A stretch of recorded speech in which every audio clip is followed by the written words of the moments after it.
ಕಿತ್ತೂರು ಕರ್ನಾಟಕ ಸೇನೆಗೆ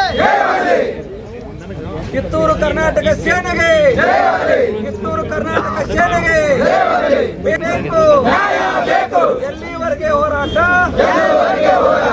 ಎಲ್ಲಿವರೆಗೆ ಹೋರಾಟ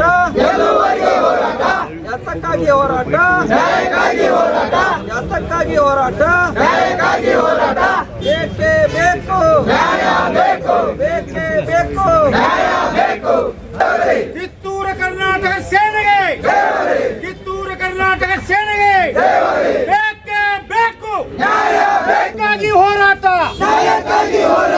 ಯಾತಕ್ಕಾಗಿ ಹೋರಾಟ ಯಾತಕ್ಕಾಗಿ ಹೋರಾಟ ಬೇಕೇ ಬೇಕು ಬೇಕೇ ಬೇಕು ಸೇನೆಗೆ ಕಿತ್ತೂರು ಕರ್ನಾಟಕ ಸೇನೆಗೆ ಕನ್ನಡ ವಿರೋಧಿ ಮಾಡಿರುವ ಪಾಲಿಕೆ ಸದಸ್ಯರಿಗೆ ಕನ್ನಡ ವಿರೋಧಿ ಮಾಡಿರುವ ಪಾಲಿಕೆ ಸದಸ್ಯರಿಗೆ ಎಲ್ಲಿವರೆಗೆ ಹೋರಾಟ ಯಾತಕ್ಕಾಗಿ ಹೋರಾಟ ಬೇಕೇ ಬೇಕು ಎಲ್ಲಿವರೆಗೂ ಹೋರಾಟ ಯಾಕೆ ಬೇಕು ಕನ್ನಡ ವಿರೋಧಿ ಮಾಡಿರುವ ಪಾಲಿಕೆ ಸದಸ್ಯರಿಗೆ ಕನ್ನಡ ವಿರೋಧಿ ಮಾಡಿರುವ ಪಾಲಿಕೆ ಸದಸ್ಯರಿಗೆ ಕಿತ್ತೂರು ಕರ್ನಾಟಕ ಸೇನೆಗೆ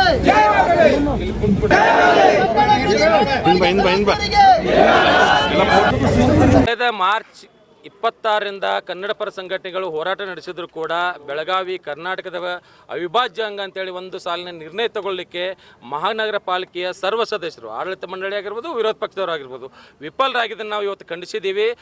ಪದೇ ಪದೇ 3 ಸಭೆಗಳನ್ನು ಅವರು ಮುಂದೂಡಿದ್ದಾರೆ. ಇದು 3ನೇ ಸಭೆ ಅನಿಸುತ್ತದೆ. ಈ 3ನೇ ಸಭೆಯನ್ನು ಮುಂದೂಡಿದರೆ ಆಡಳಿತಾತ್ಮಕ ಬಿಕ್ಕಟ್ಟು ಬಂದು ನಮ್ಮ ಮಹಾನಗರ ಪಾಲಿಕೆ ಏನಾದರೂ ಸೂಪರ್ ಸೀಡ್ ಆಗಬಹುದು ಅನ್ನೋ ಒಂದು ಭಯ ಅವರಲ್ಲಿ ಹುಟ್ಟಿ ಕಾಟಾಚಾರಕ್ಕೆ ಈ ಸಭೆ ಮಾಡಕತ್ತಾರೆ. ಈ ಸಭೆಯನ್ನು ನಾವು ಖಂಡಿಸ್ತೀವಿ. ನೀವು ಸಭೆ ಮಾಡೋದಾಯ್ತು ಅಂತಂದ್ರೆ ಮೊದಲು ಗೊತ್ತುವಳಿ ಅಂಗೀಕರಿಸ್ರಿ, ಆಮೇಲೆ ಸಭೆ ಮಾಡಿರಿ.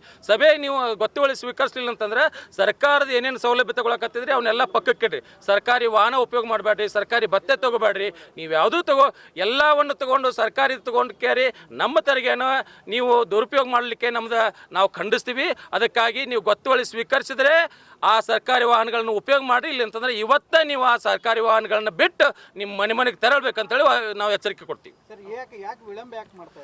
ಯಾಕೆ ವಿಳಂಬ ಮಾಡ್ತಾರೆ ಅವ್ರನ್ನ ಕೇಳಬೇಕು. ಯಾಕಂತಂದ್ರೆ ಇಷ್ಟು 22 ಸಂಘಟನೆಗಳು ಕೂಡಿ ಎಷ್ಟೋ ನಾವು ಪ್ರತಿಭಟನೆ ಮಾಡಿದ್ರು ಕೂಡ ವಾಟಾಳ್ ನಾಗರಾಜ್ ಅವರು ಬಂದರು, ನಾವು ಬೇರೆ ಬೇರೆ ಸಂಘಟನೆಗಳಿಂದ ಪ್ರತಿಭಟನೆ ಮಾಡಿದ್ರು ಕೂಡ ಅವ್ರು ಮಾಡ್ತಾ ಇಲ್ಲ ಅಂತಂದ್ರೆ ಅವರು ಹಿಂದೆ ಯಾರು ಕೈವಾಡ ಇದೋ ಅಥವಾ ರಾಜಕೀಯ ಒಂದು ದುರುದ್ದೇಶದಿಂದ ಮಾಡಕತ್ತಾರೋ ಅಥವಾ ಕನ್ನಡ ವಿರೋಧಿತನ ಪ್ರದರ್ಶನ ಮಾಡಕತ್ತಾರೋ ನಮಗೆ ಗೊತ್ತಾಗ್ತಾ ಇಲ್ಲ.